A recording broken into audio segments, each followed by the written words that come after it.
안녕하세요. 저는 올해 60살이 된 여자이고, 저는 슬하에 아들 하나 있어요.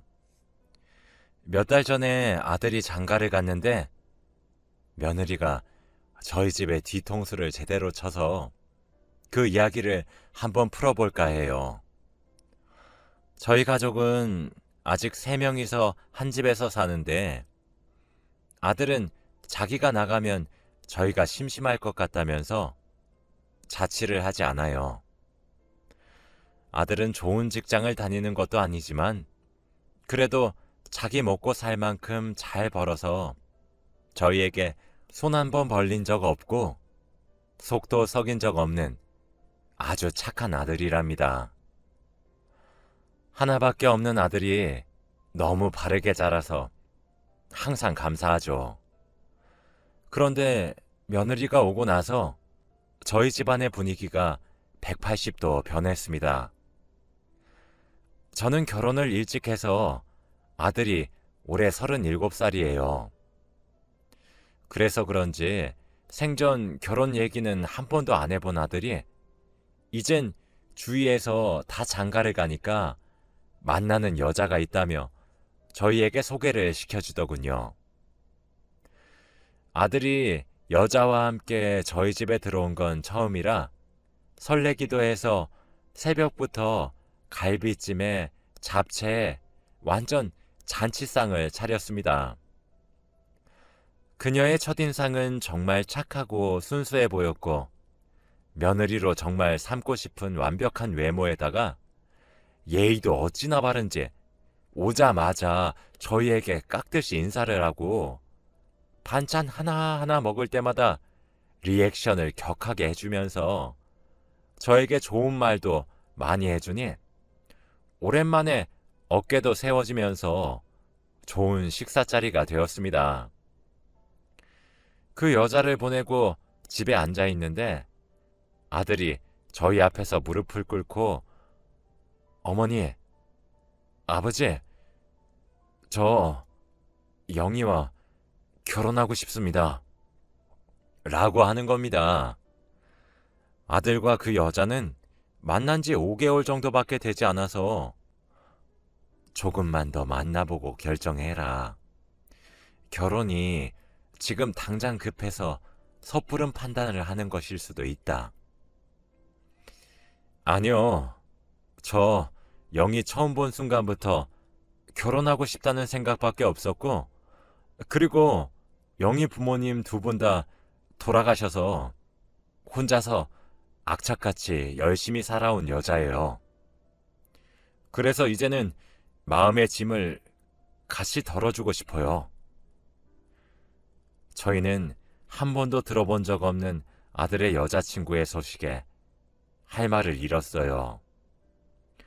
어릴 적부터 혼자 살아온 것이 안타깝고 싹싹하고 예의도 바른 아이였기 때문에 저희는 결혼을 허락했죠. 그런데 저희 아직 결혼 자금이 부족해서 결혼을 하고 돈을 차곡차곡 모으고 싶어서 당분간 들어와서 살게요. 라며 시댁살이를 한다는 겁니다. 저는 한 번도 딸을 가져본 적이 없어서 며느리와 함께 산다고 하니 딸이 생긴 기분이라 정말 기뻤죠. 같이 쇼핑도 하고 맛있는 식당도 가고 같이 데이트할 생각만 잔뜩 했답니다. 그렇게 속전속결로 결혼을 했고 그렇게 며느리가 저희 집에 들어와 살게 되었죠. 며느리는 결혼 후에 일을 그만두어서 하루 종일 집에 있기 때문에 저는 항상 저 혼자 차려오던 아침 밥상을 며느리와 함께 차릴 줄 알았는데 아침 7시가 넘어도 며느리는 일어나지 않았고 집안 사람들이 다 출근을 하고 점심시간이 다 되어서 일어났죠. 물론 아침 밥상을 차리는 게 필수는 아니지만 그래도 처음에는 일찍 일어나서 제가 아침 밥상을 차리는 것을 도와주는 것을 기대했는데 그래도 그때는 제가 너무 꽉 막힌 생각을 가진 줄 알고 며느리를 이해하려고 했습니다. 그날은 며느리와 단둘이 마트에 가려고 했는데 급히 밖으로 나갈 준비를 하더라고요. 그래서 어디 가니? 라고 물으니 친구와 약속이 있다며 급히 나갔고 그 집에는 저 혼자 남겨졌습니다. 그런데 며느리는 매일같이 집을 나서서 저녁 늦게 들어왔는데 신기하게 아들이 퇴근하기 전에는 칼같이 맞춰 들어오곤 했죠. 아들이 회식을 하거나 야근을 하는 날에는 똑같이 늦게 들어와 아들이 집에 들어오기 20분 전에는 꼭 집에 들어왔죠. 그래서 아들은 며느리가 낮에 밖에 나가서 놀고 들어왔다는 사실을 전혀 몰랐고 집에서 저희를 도우며 집안일을 한 줄 알며 깜빡 속고 있었습니다. 처음에는 며느리가 괘씸하고 당장 아들에게 말해주고 싶었지만 그래도 며느리가 밖에서 나다니는 게 저에게 피해를 끼치는 일은 아니었기 때문에 감수하고 살고 있었죠. 그런데 아들이 며칠 동안 지방으로 근무를 나가서 일주일 동안 집에 들어오지 못한다고 하더군요. 그래서 어쩔 수 없이 저와 며느리, 남편만 이 집에서 남게 되었던 거죠. 저희 남편이 출근을 하고 난 이후 며느리는 점심에 일어나 밥을 먹겠다며 저보고 밥 좀 달라고 했고 밥을 차려주니 제가 차린 밥상을 먹으며 어머니, 국이 짜네요. 어머니, 김치가 너무 쉬었네요. 라며 찬소리를 하는 겁니다. 저는 아들이 없을 때만 저에게 다른 모습을 보이는 며느리가 너무 약올라서 그래? 그럼 네가 직접 차려 먹으렴? 이라고 한마디 했죠. 그런데 며느리는 한마디도 안 지고 어머니, 제가 이 집안의 한 사람으로서 음식 맛이 이상하다고 한 건데 그렇게 화낼 일이세요?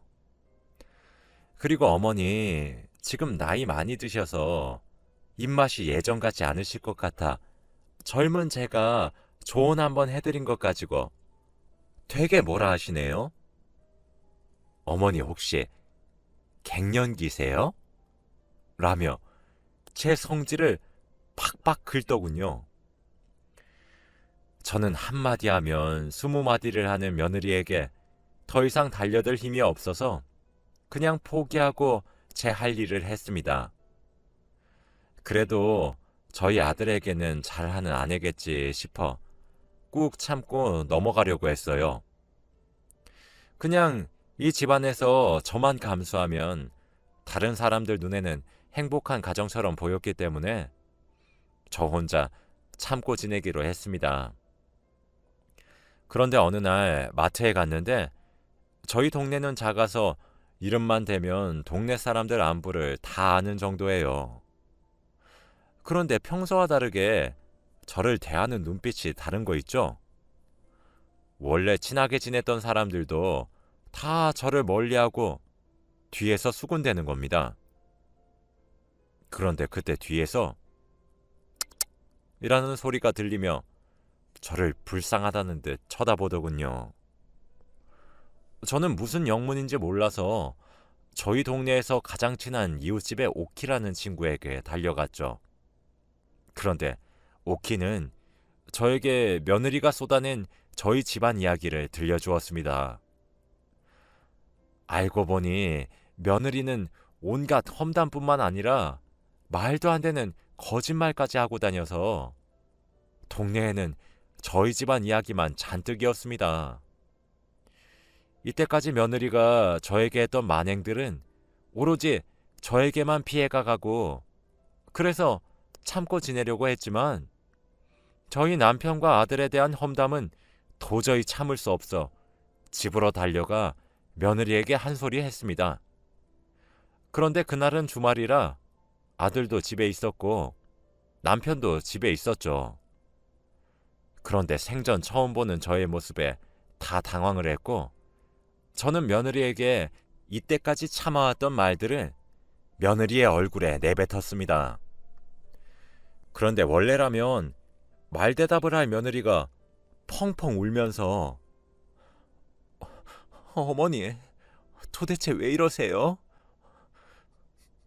갑자기 제가 도대체 뭘 그렇게 잘못했나요? 라며 자기는 처음 듣는 소리라는 식으로 말을 하였죠. 아들은 엄마 미쳤어? 왜 그래?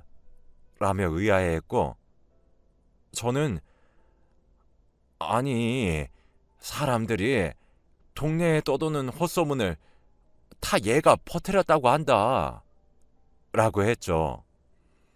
그런데 며느리는 끝까지 모른 척하며 어머니, 제가 정말 안 그랬어요. 대체 누가 그런 말을 했는지 모르겠지만 전 정말 안 그랬어요.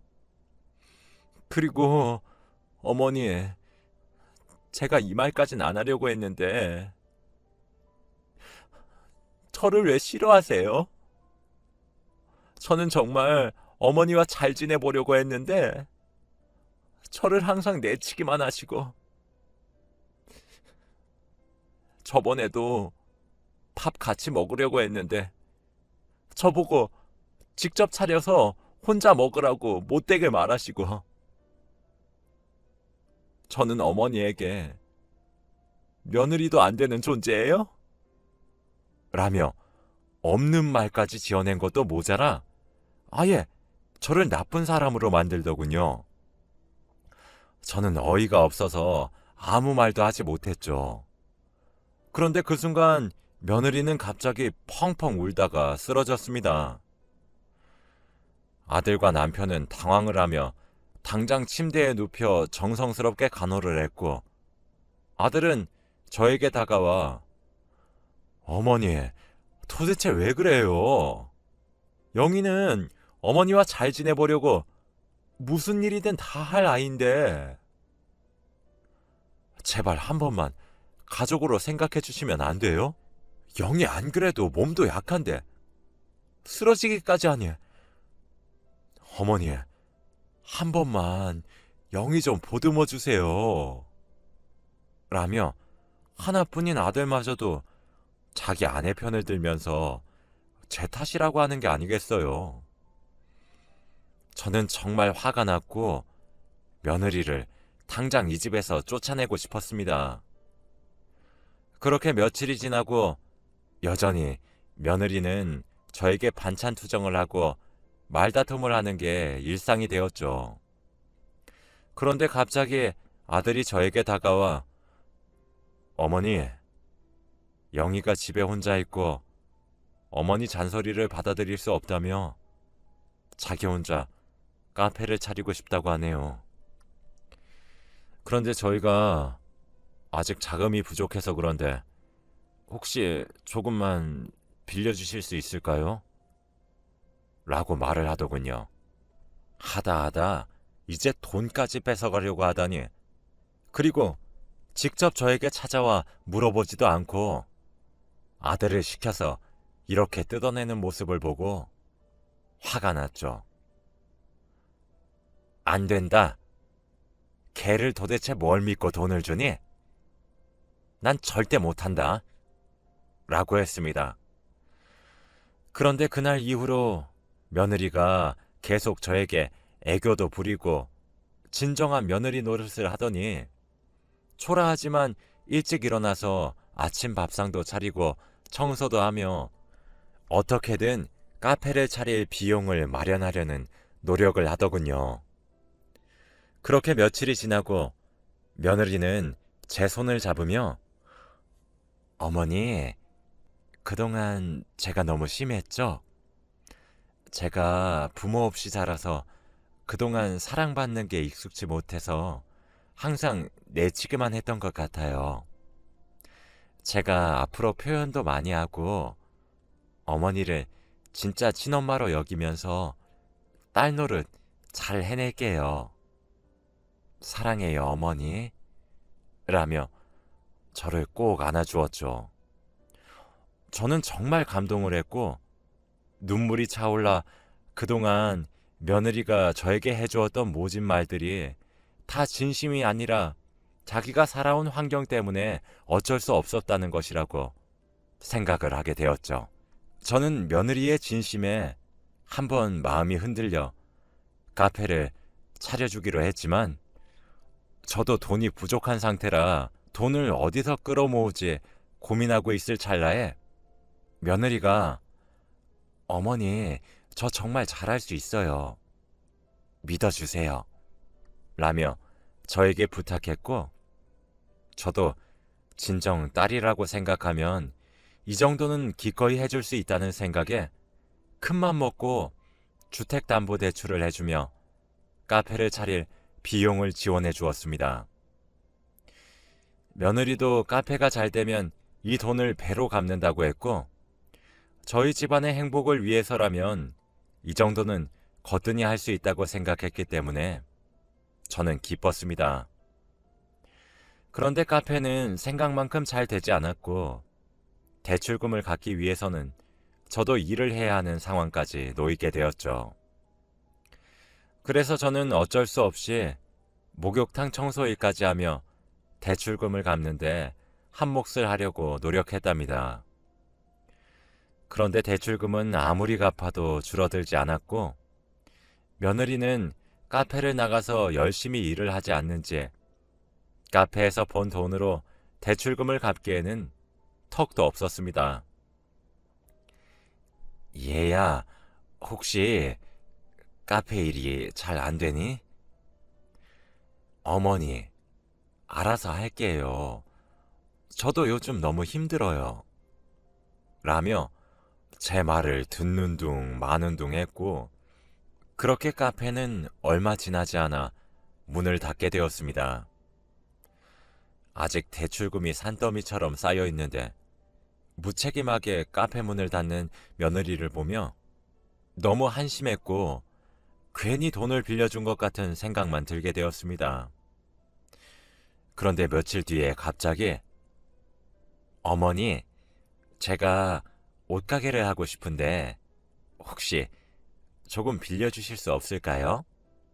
라며 아직 카페 대출금도 다 갚지 못했는데 이번에는 옷가게를 하고 싶다며 저와 남편을 설득하더군요. 얘야, 카페 문 닫은 지 얼마나 됐다고 옷가게니? 그리고 우리가 돈이 어딨다고 계속 빌려달래. 어머니, 진짜 마지막이에요. 저번과는 달라요. 이번에는 정말 확실하다고요. 라고 했죠. 얘야, 나도 해주고 싶지만 이 집까지 팔아버린 마당에 우리가 돈이 어딨다고. 이제 돈 나올 구멍도 없어. 라며 말렸죠. 그래도 며느리가 울며 불며 부탁하길래 주변 지인들한테 손을 벌려 사람 한 명 누울 정도로 동네에 아주 작은 옷가게를 해주었습니다. 정말 저희 가족은 바보 같은 행동인 것을 알면서도 하나밖에 없는 며느리가 그렇게 울며 불며 매달리니 부모도 없이 저렇게 사는 애가 너무 애처로워 어쩔 수 없었습니다. 지금 생각을 해보면 왜 그렇게 마음이 약해져 있었는지 정말 후회스럽긴 하네요. 그래도 옷가게는 카페보다 다행히 더 잘 돼서 주위에 손 벌린 돈부터 먼저 차근차근 갚아나가고 며느리도 저희에게 감사해야 하는 것 같아서 어느 정도 집안이 일어설 기미는 보였죠. 그런데 며칠 뒤 집안 청소를 하다가 식탁 위에 놓여져 있던 며느리 휴대폰에서 알람이 울려 보았더니 문자가 왔더군요. 그런데 문자 내용이 그래서 그 할망구는 아직도 그렇게 멍청해? 라고 적혀 있더군요. 저는 어떤 할머니를 그렇게 칭하면서 대화를 나누는지 궁금해서 며느리 몰래 휴대폰 속 대화 내용을 읽었죠. 그런데 그 내용은 정말 가관이었습니다. 그건 며느리와 며느리의 친구가 한 대화였고 저희 집안 욕을 하는 대화가 대다수였거든요. 할망구는 바로 저를 칭하는 별명이었던 거죠. 아니, 내가 좀 울면서 연기하니까 그 할망구가 좀 불쌍해 보였는지 돈을 어디서 또 구해왔더라니까. 돈이 계속 어디서 나는지 없다고 하면서 콕 찌르면 또 돈이 나오고 막 그런다? 야, 너 시집 잘 갔다. 남편 복은 좀 없는 것 같더만 시댁 복은 좀 있나 봐. 남편은 순 바보지.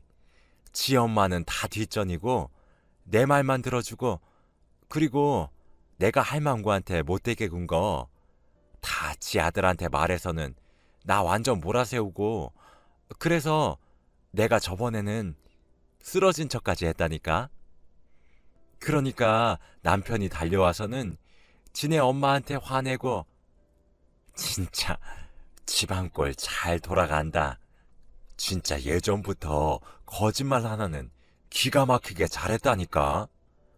그래도 네가 거기서 살면서 카페도 차리고 옷가게도 차리고 부러워. 나도 그런 데 시집 가고 싶다.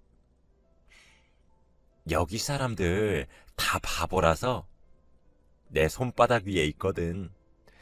내 마음대로 조종할 수 있어. 너도 이런 데 시집 가라. 좋다. 라며 저희 집안을 조롱하는 대화 내용과 저번에 저와 말다툼을 하다가 쓰러진 것이 다 쇼라는 사실까지 알아버렸죠. 저는 화가 너무 치밀어 올라서 눈물까지 나버렸고 그 여자에게 빌려준 돈이 너무 아깝고 한순간 정말 딸처럼 여겼던 사람이 이런 배신을 하니 억장이 무너졌습니다. 며느리가 이 모습을 보기 전에 당장 휴대폰으로 몰래 대화 내용을 찍었고 며느리의 반응을 보기 위해 휴대폰 동영상을 안 보이는 곳에 몰래 설치했죠. 그때 화장실에서 나온 며느리에게 문자 내용을 들이대며 얘, 이게 무슨 말이니? 라고 하니 어머님, 보셨어요? 아니, 이건 그냥 변명할 생각 마라. 또 아들한테 가서 이것도 내가 하는 거짓말이라고 할 거니? 어머니, 대체 어디가 거짓말이에요? 저는 거짓말한 게 하나도 없어요. 그때 쓰러진 척 한 거는 그냥 장난이었는데 그렇게 다들 속으실 줄 몰랐죠. 연기가 그렇게 형편이 없었는데 깜빡 속다니. 그건 제 잘못이 아니잖아요. 그리고 옷가게랑 카페도 다 어머님이 해주신 거고요. 도대체 제가 잘못한 게 뭐죠? 라고 말대꾸를 하더라고요. 저는 당당한 며느리의 모습에 뺨을 내리쳤고 며느리는 맞은 뺨을 부여잡으며 어머니, 지금 저 치셨어요? 라며 제 뺨을 때렸습니다.